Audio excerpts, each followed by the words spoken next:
Hey y'all, welcome to day number 12 of our FUE hair transplant journey, and today I just got like two main things that I would like to discuss. Just a little bit. I'ma go hard, bitch, yeah, I'm a star. Hate on me now, cause I'ma go far. Look at me now, if you wanna see good in 5 years tops, I'ma still be.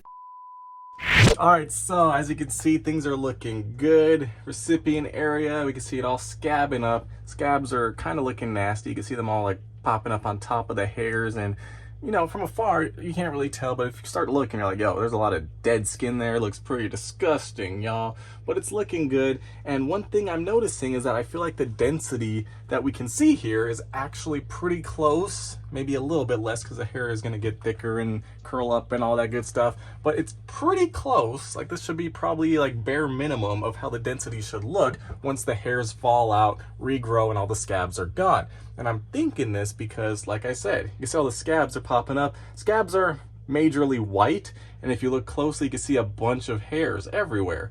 So, based on my scientific hypothesis, I'm looking at a bunch of hairs and not a bunch of scabs like I originally thought. So that's not bad. Now, this line in the middle, still not liking that. I mean, that's pretty obvious.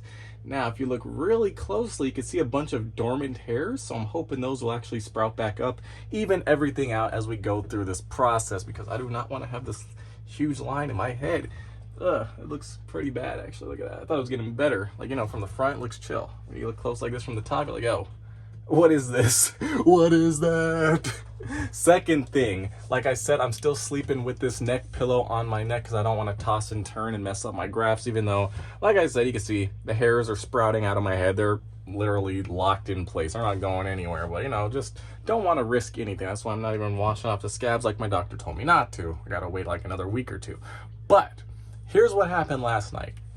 I have this neck pillow on, sleeping with it just like so, buckled up, just on my back.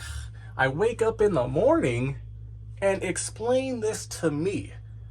The neck pillow, it's off my neck. It's gone. It's next to me on the bed. I'm like, huh, guess I took it off last night. I guess while I'm sleeping, I do some weird things. But it gets a little bit crazier because the buckle was still latched.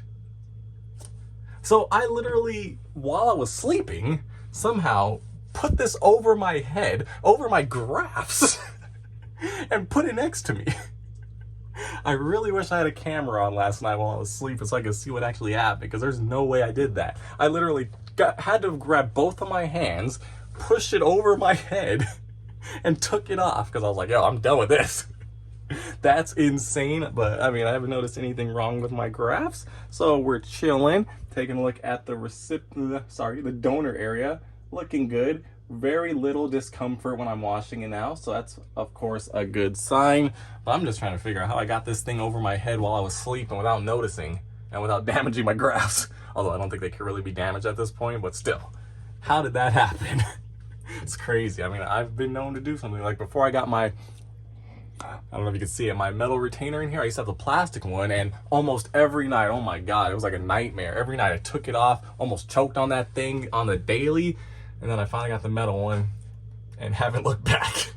So much easier, but I'm just trying to figure this out. Literally squeeze it over my head, throw it to the side, calm down. But make sure you guys subscribe to this channel to keep up with the transformation that we're going through. Look at that. Ooh, I mean, we're looking pretty good right now. I'm liking it, but you know, soon it's all gonna be gone. Maybe it's possible it won't fall out. There's like a small percentage where it doesn't fall out, and I feel like that could be me, hopefully, because I've been looking at some old pictures of myself before the surgery. I was like, yo, that was pretty bad. I didn't know it was that bad. Like, I knew it was bad. I knew it was like, oh, it's receding, but I didn't know it was that bad.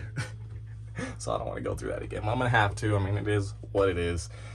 But make sure you guys subscribe to my other channels as well, so you can see me, you know, just regular from different angles on the day-to-day, so you can just see what I'm doing in my normal life and my other channels and all that stuff, you know. So because right now I'm like showing you, but you want to see what I look like in the real world, probably, right? Because right now I'm just like, yo, look, see, there's a huge line. But in my videos I'm like, there's no line because you're like over here. But it is what it is. I just hope that line goes away.